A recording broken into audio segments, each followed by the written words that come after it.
It was 7 a.m. in Lansing, Michigan. The sun hadn't yet risen above the frost-glazed treetops, but the fluorescent lights inside the state forensic laboratory were humming with quiet intensity. The room was sterile, smelling faintly of latex gloves, old paper, and recently brewed coffee left untouched on a cluttered desk. On a central monitor, a digital profile had just completed its final render. The technician didn't move. Her breath caught for a fraction of a second as the numbers aligned. 20 full STR markers, a full match. No partial hits, no anomalies. The identity of the DNA pulled from a decades-old sliver of hair had just been linked, with complete certainty, to a living individual. She stood, silently backing away from the monitor, and called for her supervisor without taking her eyes off the screen. Within minutes, a forensic coordinator, an FBI liaison, and a representative from the cold case division were standing behind her. No one spoke. On the screen was the code name of one of the state's oldest unidentified child victims, Case 7201 Boy, known to the public, and in the hearts of several retired detectives, as simply Boy ID. The victim's file was thick, unevenly aged from the transition between typewriters and modern digital archiving. The first pages were nearly 53 years old, brittle and yellowed, with photographs paperclipped to notes in faded ink. One of the newer agents flipped through them carefully, stopping at a black-and-white image taken in January 1972. The child's face was grainy, captured in harsh winter light, eyes closed, skin bloated from exposure. The snow beneath him had melted slightly and refrozen, forming a crusted halo around his small body. There were no shoes, no tags, no name. Only a school ID in his coat pocket so worn by moisture it showed just two partial letters, D and W. No one had ever claimed the boy. No missing child report had matched. For decades he was a specter in the Michigan cold case files, a symbol of silence, failure, and what time does to justice. But now he had a name, or at least a genetic link that would lead to one. The supervisor gave the order: cross-reference the DNA with Cody's and the latest uploads from genealogical databases. Within moments, an FBI field analyst flagged a high-probability familial match, an extended cousin living in Florida. The match itself was not shocking. That's what modern forensic genealogy was designed for. What was unsettling was how close the full match would lead them. Back in the briefing room, the team gathered around a whiteboard that still bore remnants of old dry erase ink. On the top left corner, they pinned the official post-mortem reconstruction of Boy ID. Beside it, the lab technician posted a second photo, freshly printed.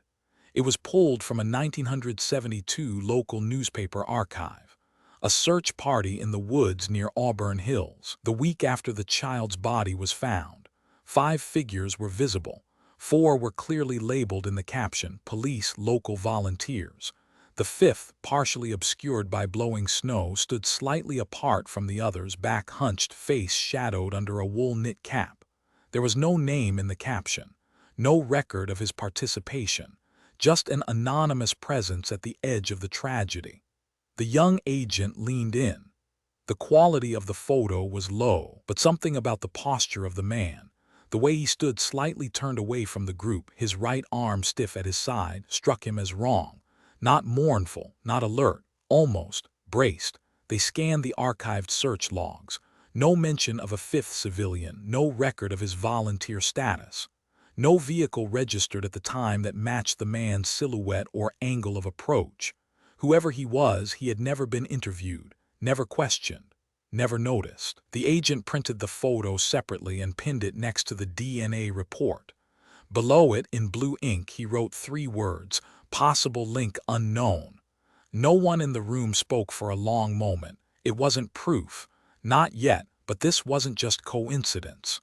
The man in the photo had been there, near the scene, within days of the body being found, close enough to the child's frozen remains to be immortalized in a local photographer's lens, then vanish into anonymity for over 5 decades. The agent kept staring at the man's barely visible face. A slight beard, a rounded jaw. The snow had distorted the lower half of the image. But what unsettled him wasn't the distortion. It was the fact that this was the only known image ever taken near the Boy ID crime scene, where someone had no name, no role, and no record. Outside, the wind pushed a soft howl across the building's eaves. The temperature had dropped again. January in Michigan had a way of pressing the past back into the ground, freezing over memory, hardening loss into landscape. But today, something had thawed. The supervisor finally spoke. "Let's find out who he is." The technician returned to her desk and reopened the family tree based on the genealogical match. The branches began to fill in. Florida, then Kentucky, then back up toward Detroit. One line held a name recently added to the National Criminal Database, a 78-year-old male living less than 6 miles from the original discovery site. No priors, no flag, but he had submitted DNA voluntarily as part of a medical study 2 years earlier. They cross-referenced addresses. It couldn't be a coincidence. The man in the photo, the man who lived just miles from where the child's body had been found. The man with no name now had one, but the image on the board stayed up, because what haunted the team most wasn't who he was. It was why he had never been noticed, until now. January 14th, 1972. It was a Friday evening, just after 6 p.m., when the last traces of sunlight vanished behind the pines of rural Oakland County. The wind had shifted in from the northwest, bitter and fast, carrying sharp flakes of ice that stung the face like needles. In the woods near Bald Mountain Recreation Area, 3 boys moved cautiously through the snow-dusted undergrowth, their boots crunching softly over the frozen top layer. They were carrying flashlights, .22 rifles, and the kind of naive bravery that comes from growing up in the country. They weren't supposed to be hunting after dark, but the silence of the forest made them feel like they could get away with anything. One of them, 13-year-old Travis Haller, was the first to spot the odd shape near the base of a pine. At first he thought it was an abandoned backpack or maybe a lost sleeping bag, curled in the snow. But as he approached, the flashlight in his left hand picked up a patch of human skin. He froze. The other 2 boys, already cracking jokes about rabbits, turned and followed his stare. That's when they saw it. A child, a boy, half buried in a shallow drift. His body curled tightly in on itself like he had gone to sleep against the tree and never woken up. His shoes were missing. His jacket, wool, maroon-colored with frayed cuffs, was zipped to the chin. There was a dark stain frozen around the lower hem. The snow underneath him was yellowed in patches, discolored and slick where body heat had briefly resisted the cold. His hands were clenched into fists. His face swollen, tinged blue-gray. His lips were slightly parted, a trace of dried blood trailing from one nostril. They didn't touch the body. Instead, they ran the half-mile back to the Haller farmhouse, nearly crashing through the door screaming for Travis's father. At 7:14 p.m., the Oakland County Sheriff's Office received the call. By 7:51 p.m., the scene was sealed off with 4 deputies and a state trooper. The lights from their cruisers threw long beams across the white landscape, casting shadows that seemed to bend and breathe with the trees. Photographs were taken quickly, their flash bulbs exploding silently against the snow. The body was lifted with care, but even then, a patch of skin on the lower back tore away with the ice. The boy was pronounced dead on arrival at St. Joseph Mercy Hospital. Core body temperature indicated he'd likely been exposed for at least 24 hours, possibly more. There were bruises on his chest and thighs. His right arm had a spiral fracture consistent with twisting force. His age was estimated between 9 and 11. Caucasian. Brown hair cut short and uneven, possibly at home. No cavities. Slight overbite. Weight, 61 pounds. Height, 4 feet 6 inches. In his right coat pocket, investigators found a thin plastic sleeve, once transparent, now warped from moisture. Inside, it was a crumpled school ID card with ink so faint it could barely be read. Most of the writing had bled into the paper. Only two bolded capital letters were still visible in the name field, D and W. No wallet, no other documents, no backpack, no labels on the jacket or shirt. His pants were a generic brand common in the region. His socks had holes in both heels. By the time the body was cleaned and photographed for post-mortem documentation, a forensic artist had already been dispatched to begin preliminary sketches. Facial reconstruction would later be attempted using clay and dental alignment, but in the first days it was all guesswork. The boy's image, pale, bruised, anonymous, was published in the Detroit Free Press under the headline, "Do you know this child?" By January 16th, the public was calling him Boy ID. Investigators combed through every school district within a 100-mile radius. Principals were contacted. Attendance records were requested, but this was 1972. Records were paper-based, stored in office filing cabinets, sometimes handwritten, sometimes not updated for weeks. Many were lost, misfiled, or outright discarded. By the end of the first week, over 200 calls had come in. Most were false leads. A runaway here, a misidentified newspaper photo there. A few families thought they recognized him but could not provide evidence. Others refused to engage, worried about their own custody situations. An autopsy confirmed the cause of death: blunt force trauma to the head, complicated by exposure. Time of death estimated between 48 and 72 hours before discovery. No signs of sexual assault. No defensive wounds. Toxicology came back clean. The child had died in winter silence, quickly, and without anyone nearby to record his last breath. The sheriff at the time, Harold Lockridge, held a press conference on January 18th. Standing stiffly behind the podium, he read a statement prepared by his office. "We are doing everything possible to identify this young boy and bring justice to whoever is responsible. We ask the public to come forward with any information, no matter how small." But in his eyes there was fatigue. Already the leads were drying up. Already the walls of silence were thickening. A local church held a candlelight vigil the following weekend. No name was spoken. Only a photo of the reconstructed face, set beside a plastic nameplate that read "Child of Winter." Meanwhile, at the sheriff's office, a pinboard was beginning to fill with maps, threads, and Polaroids. One of the photographs taken during the initial days of the search effort showed the edge of the wooded area where the body was found. In the lower corner of the frame, partially hidden by snowfall, stood a man in a wool cap, facing slightly away from the camera. His hands were in his coat pockets, his posture stiff. The photo wasn't labeled. His face was blurred by motion. No one took note of him. Not in 1972. Not for the next 5 decades. But that image, cold, faint, forgotten, would one day surface again. And when it did, it would raise a question darker than anyone had dared ask at the time. What kind of man stands at the edge of a child's death and chooses to disappear? January 19th, 1972. The snow had not melted. Roads were still half-iced, and mailboxes along the rural stretches of Auburn Hills sat like frozen teeth along the ditches.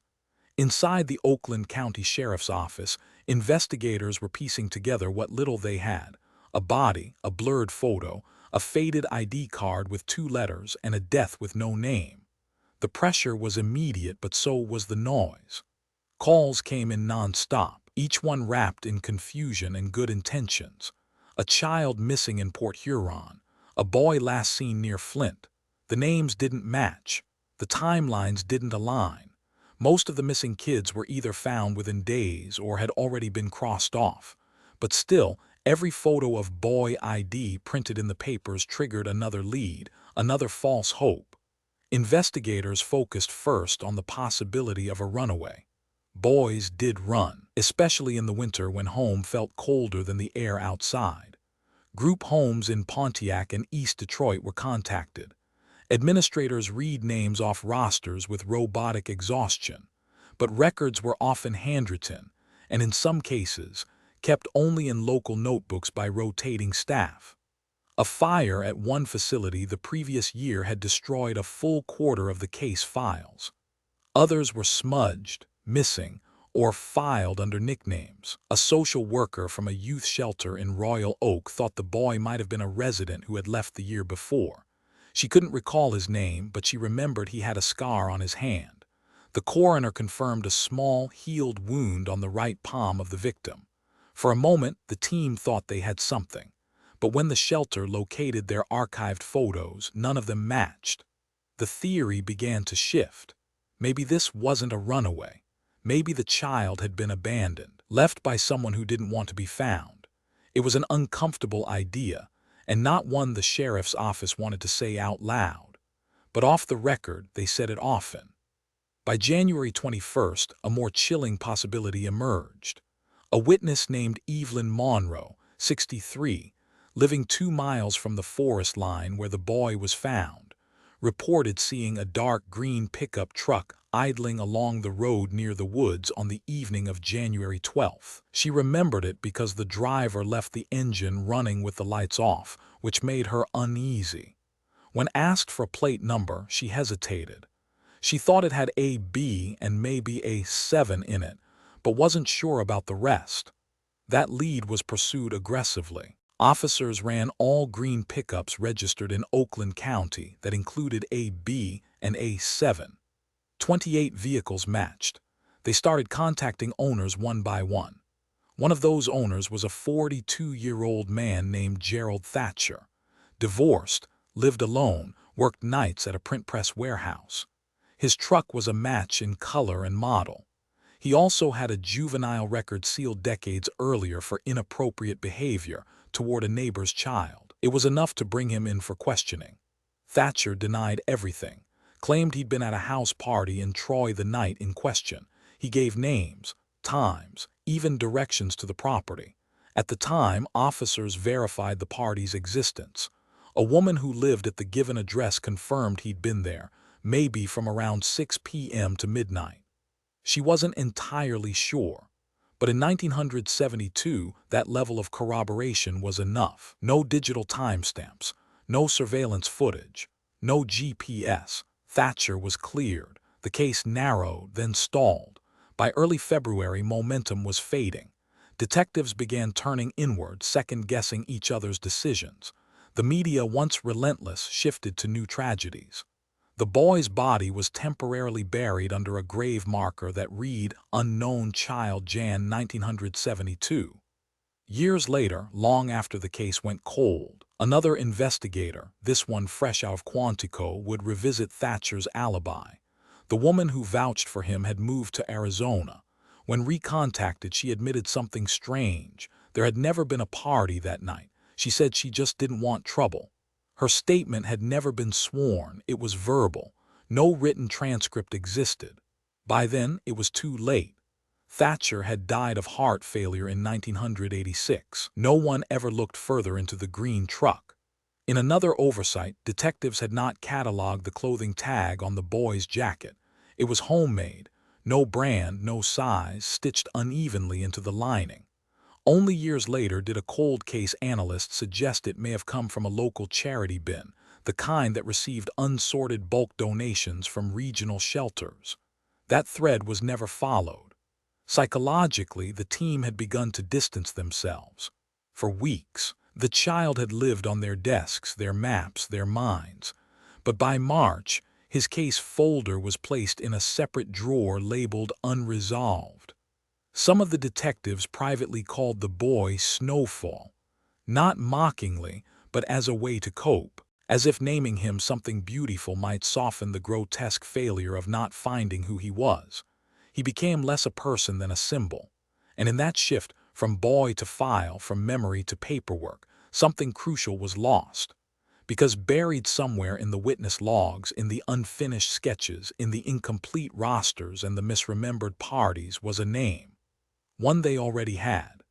But no one, not in 1972, thought to look for it in a photograph. Time moved forward, but the case never did. By the spring of 1972, the boy's photograph had begun to yellow at the corners. Copies of the clay reconstruction sat in metal drawers, untouched since winter. The forest where he was found bloomed quietly without acknowledgement. In public, the boy ID case was fading. But behind closed doors in the homes of former officers and volunteers, he was still present, framed on walls, clipped to mirrors, pinned inside the closet doors of men who never stopped wondering who he was. One of them was Detective Walter Duran, the youngest on the original investigative team. When he retired in 1996, he took only 3 things from his desk: his badge, a silver pen, and the photo of boy ID. He placed it on the bookshelf next to his father's flag and stared at it every morning while pouring coffee. In interviews decades later, Duran would say the same line he told himself daily: "You can't bury the nameless, not properly." For those who carried the case in silence, each new anniversary was another weight. But for the rest of Michigan, the boy was simply gone. A forgotten winter, a file number, and over time, a myth. Over the next 20 years, the case saw only misdirection. In 1980, a man institutionalized in Minnesota confessed to killing a child in a forest outside Pontiac. His timeline matched. His mental state did not. When shown a photo of the actual scene, he recanted, said he made it up to get out of group therapy. In 1991, a self-proclaimed spiritual medium claimed she had seen the boy's spirit walking near a frozen river. The police didn't follow up. They didn't need to. The river in question had thawed completely by February 1972. The most promising false lead came in 1994, when a missing persons case from Illinois was reclassified. The boy in that file, Mark Ellison, disappeared in December 1971, roughly a month before boy ID discovery. The resemblance was striking. Mark was 10, thin, dark-haired, similar height. But after weeks of renewed interviews and genetic comparisons with Mark's surviving relatives, the results came back negative. No match. No closure. Just another door closed. Behind the scenes, a few amateur sleuths kept the case alive. One of them was a librarian named Sarah Brodsky, who in 2003 began uploading archival articles onto a regional history blog. Her database included scans of old newspapers, advertisements, and public notices. It wasn't official. It wasn't even particularly organized. But it contained something no police database had logged: an image from December 1971, pulled from the Pontiac Daily Chronicle showing a man carrying a young boy across the street outside a toy store.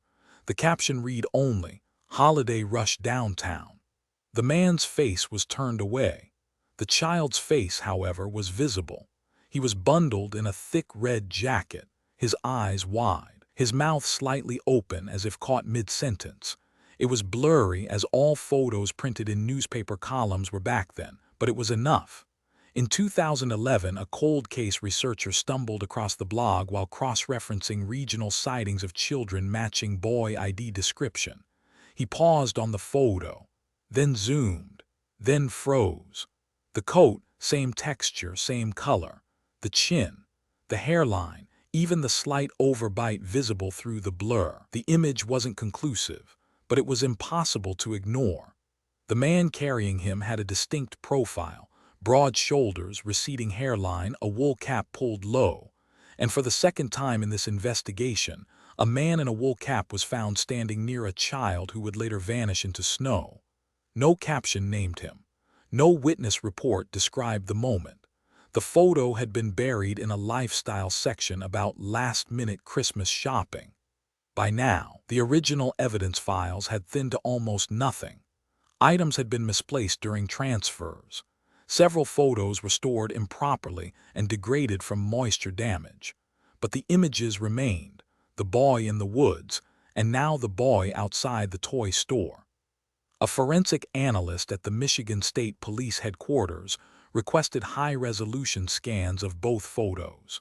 She ran a visual comparison against the original facial reconstruction of boy ID. Her conclusion was cautious but clear.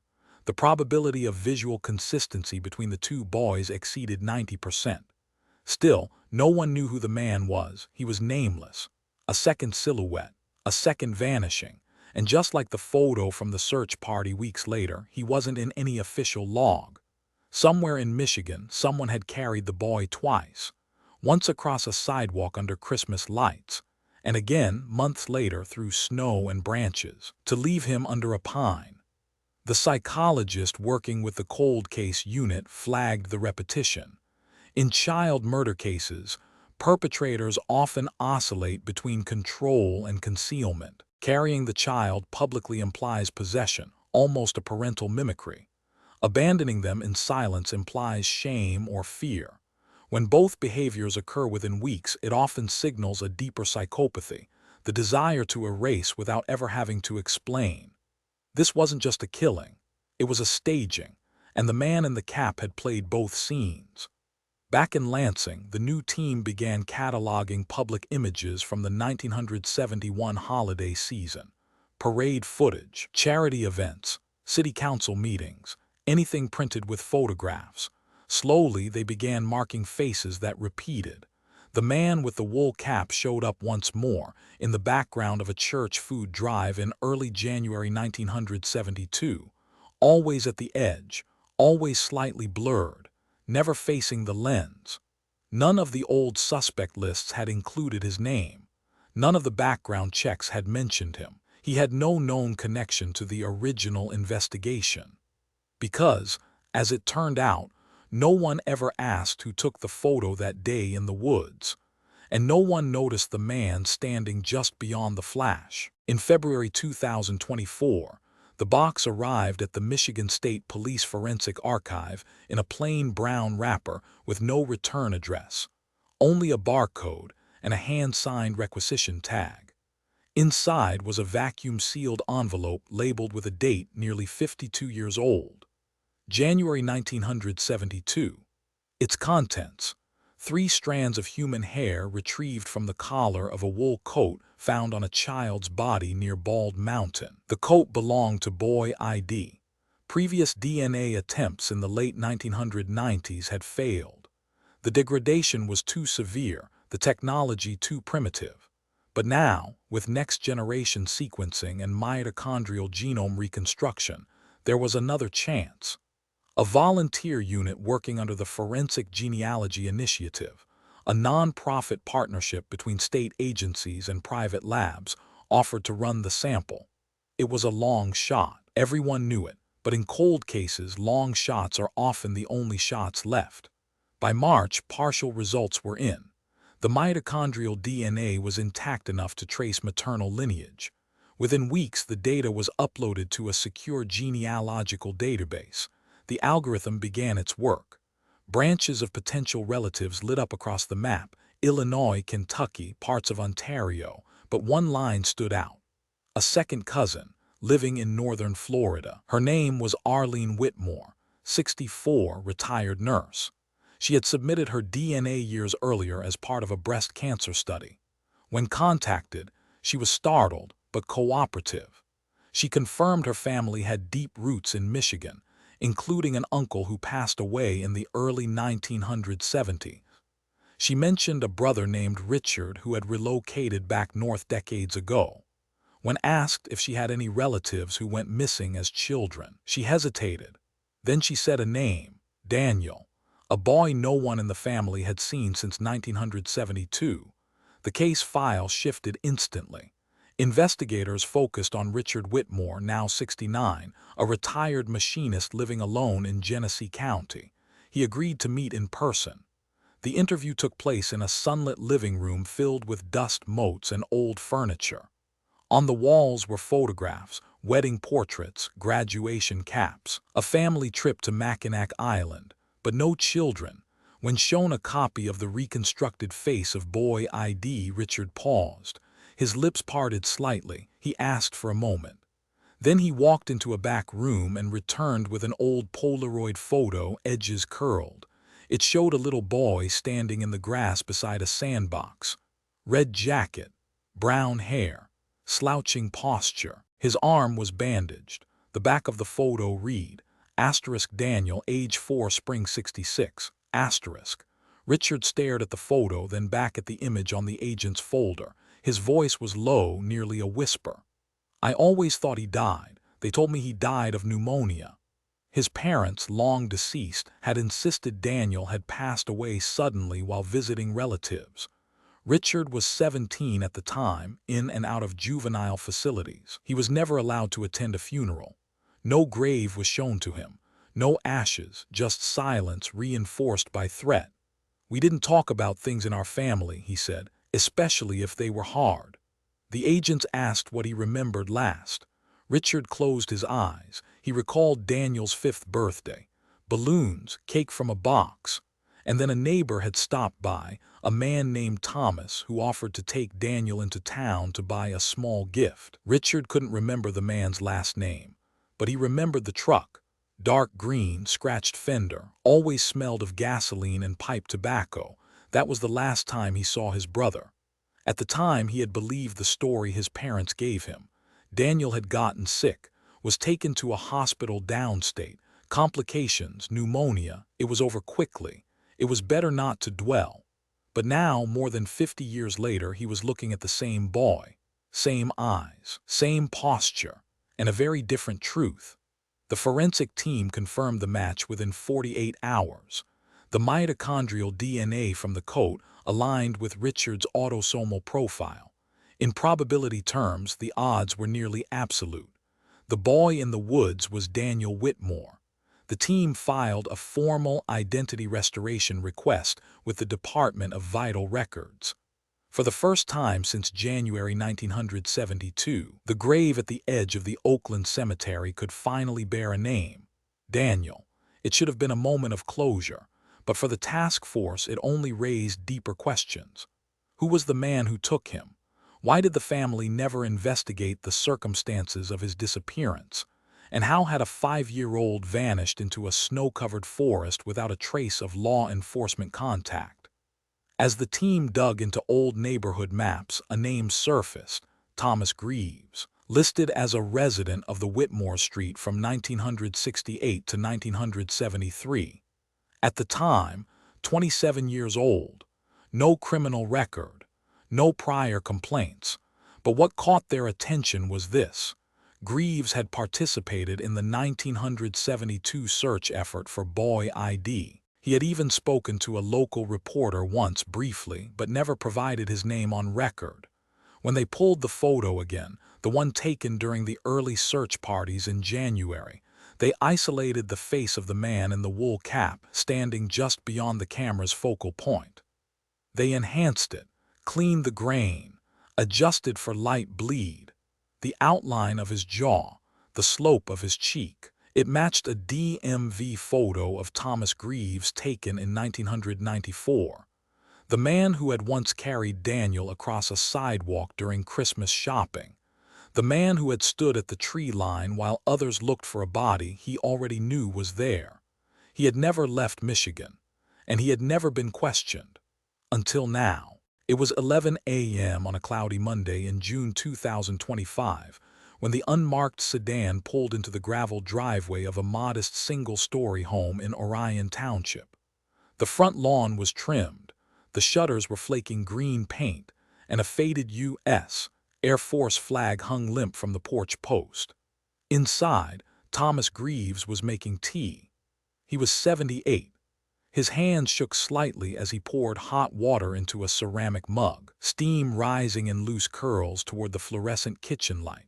He wore a checkered flannel shirt buttoned too high and soft slippers that barely made a sound on the linoleum floor. His home smelled faintly of lemon furniture polish, overcooked meat, and old books. The knock came once. Calm, official. When he opened the door, the two agents introduced themselves without urgency. Greaves blinked once, nodded, and stepped aside. He didn't ask why they were there. He didn't offer to sit. Inside, One of the agents removed a manila folder from her bag and placed it on the table. It contained 5 photographs.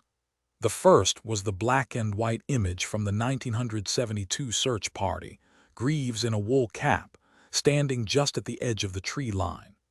The second was the toy store photo from December 1971, Greaves holding a child in a red jacket, face turned slightly toward the camera. The third was Daniel Whitmore's reconstructed image. The fourth, Daniel's death photo. The fifth was a DMV portrait of Greaves from 1994 laid beside a high-resolution enhancement of the wool cap figure. When the folder closed, Greaves didn't look away. The agent asked him a single question. "Do you know who this boy is?" Greaves exhaled through his nose. It was long, slow, and utterly without surprise. Then he said, "I didn't mean to hurt him." He said it without emotion, no crack in his voice, no panic, just fatigue.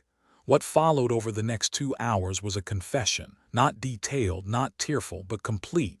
Greaves had been a quiet man in the neighborhood in the early 70s, a man people trusted. He fixed cars, walked dogs, brought over casseroles when families were sick.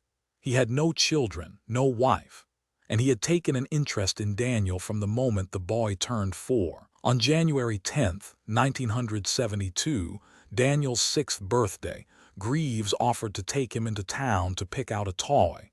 Daniel's parents agreed without hesitation. He'd done it for neighbor kids before, always returned them. But this time something changed. Greaves said Daniel had started asking questions about why they never went inside the store, about why the truck had driven past the shopping center. Greaves told investigators he didn't have a plan, that he panicked, that when Daniel tried to open the truck door, he grabbed his arm, twisted hard, and the boy started screaming. He pulled over, got out, dragged Daniel by the arm into the woods off a service road near Bald Mountain. It was cold. The snow had begun to fall again. He struck the boy once with an open palm, then again with a closed fist. After that, he wasn't sure. He remembered Daniel on the ground, remembered walking back to the truck alone. The next morning, he returned and moved the body deeper into the woods, covering it with snow. 3 days later, he volunteered for the search party. He stood quietly at the perimeter, watching them comb the area he already knew. He was even photographed, but no one remembered his name. When asked why he killed the boy, he didn't offer psychology or excuses. Only this: "Because I didn't want anyone to know who I really was." It might have ended there, an old man's quiet confession sealed with silence.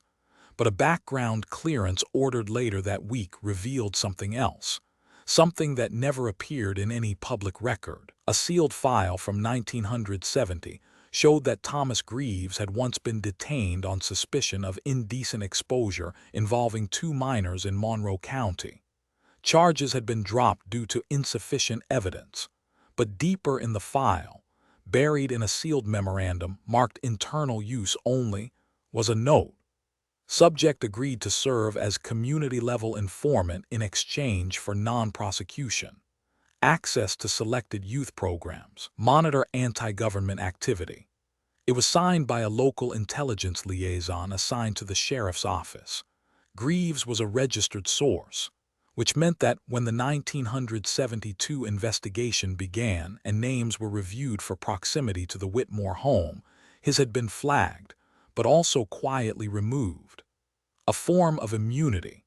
Whether intentional or the result of bureaucratic layering, the outcome was the same. The man who had carried Daniel Whitmore to his death had been known to the system all along, not as a suspect, but as a tool. The case files from 1972 were reviewed. Greaves had never been formally interviewed, never fingerprinted, never even noted as part of the volunteer list. He had floated just outside every circle, present but invisible. And now, in 2025, the truth had surfaced, but not through justice, through endurance.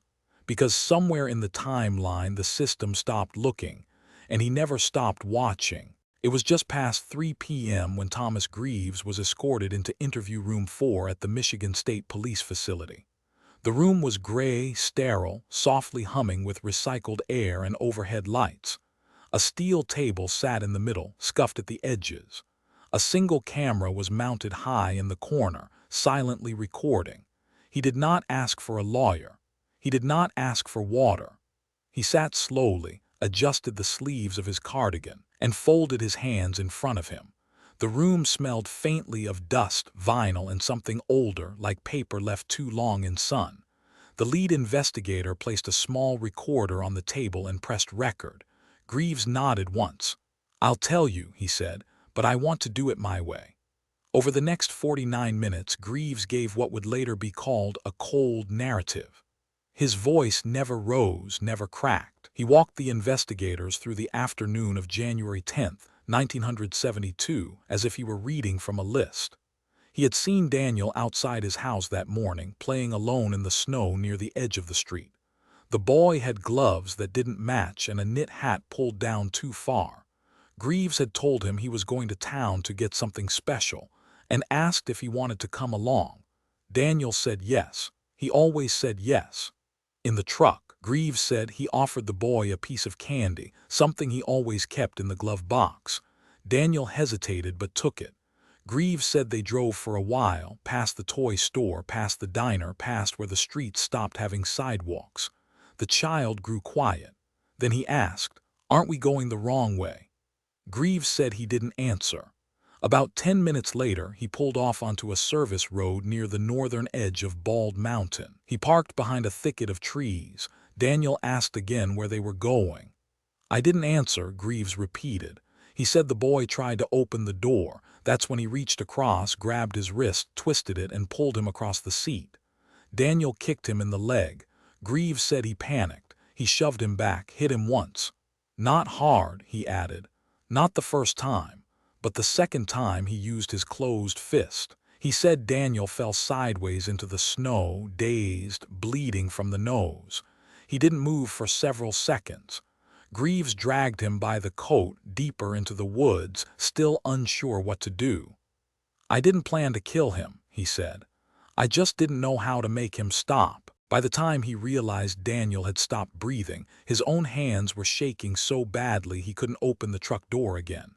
He left the body, drove home, washed his clothes twice, burned the gloves in his backyard barrel. The next morning, when the boy had not returned and neighbors began asking questions, he offered to help with the search. He told them he had seen Daniel the day before, playing with sticks. He even brought coffee to the volunteers. When the photo was taken, him standing at the edge of the woods, he remembered staring at the spot where the body still lay, hidden under the snow. "I thought maybe someone would find him," he said. "But when they didn't, I didn't say anything." 2 days later, a group of teenagers discovered the body. Greaves didn't go near the scene. He stayed back, let the investigation pass him by.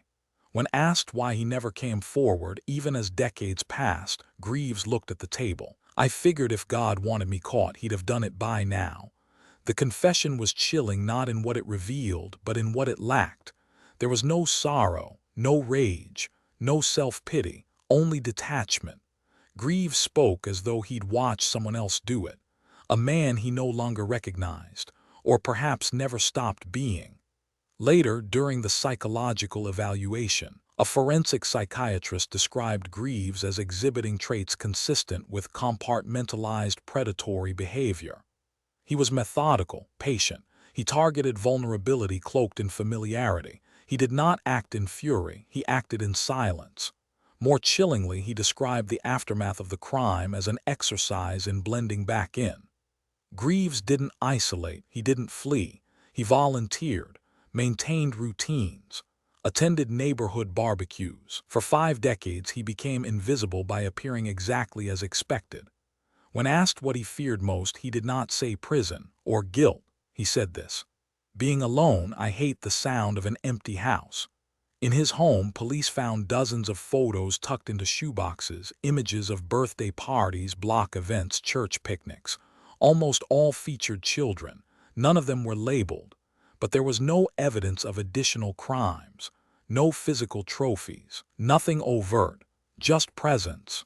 He had lived near schools, near playgrounds, near families that trusted him, and no one ever suspected. It wasn't that Thomas Greaves had escaped justice. It was that justice never looked where he stood, until someone finally asked the question the original detectives had missed. Not who is this boy, but rather who was near him and not in the file. It was a cool October morning when the new headstone arrived. Granite, dark gray, polished to a near mirror.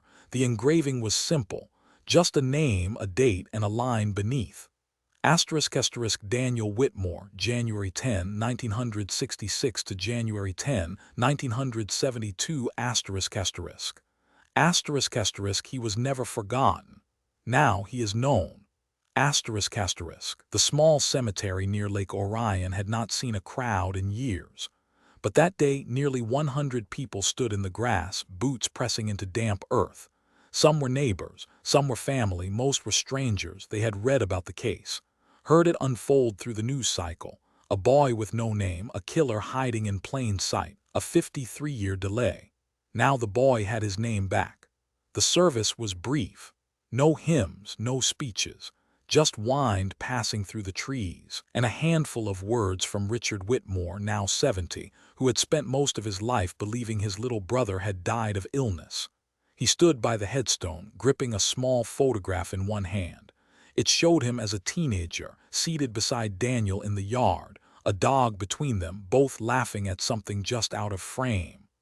"I don't remember the joke," he said, "but I remember the sound."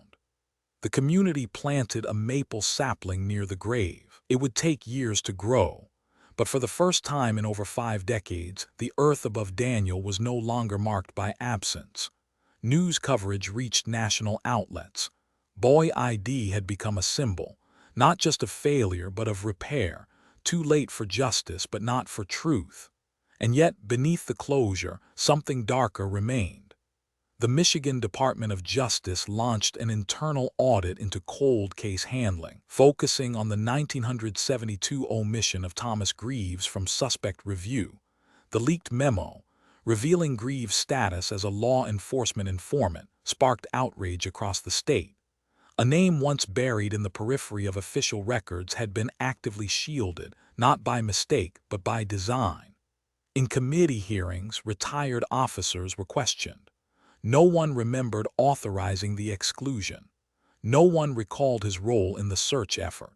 But the file was there. The protection was real. Within a year, new legislation passed requiring full retention of all known participant identities in child death investigations. No volunteer, informant, or civilian was to be excluded from suspect logs under any pretext. The law was unofficially named Daniel's Rule. But legal reform was only one part of the reckoning. Greaves died 3 months after his arrest, awaiting trial. Natural causes, no appeals, no public statement. He was buried in a municipal plot, no ceremony, no obituary. His house was seized and cleared, his possessions boxed and cataloged. Among them, a single wooden toy train found at the back of a closet, still wrapped in yellowed newspaper dated January 1972. Its price tag was unreadable. Back in Oakland County, the forensic team printed one final photo. It was the same image that opened the case file in 1972, a wide shot of the search party. Snow falling lightly, trees bare, but this time they zoomed in. Near the edge of the frame, the man in the wool cap stood with his back partially turned, face caught just enough in profile to be recognizable. A sticker was affixed to the photo's bottom right corner. Identified, Thomas Greaves. Perimeter, search day 2, The image now hangs in the state training facility for cold case investigators, a reminder that the face of a killer is not always hidden. Sometimes it is simply ignored, and sometimes justice arrives too late to speak, but just in time to be seen.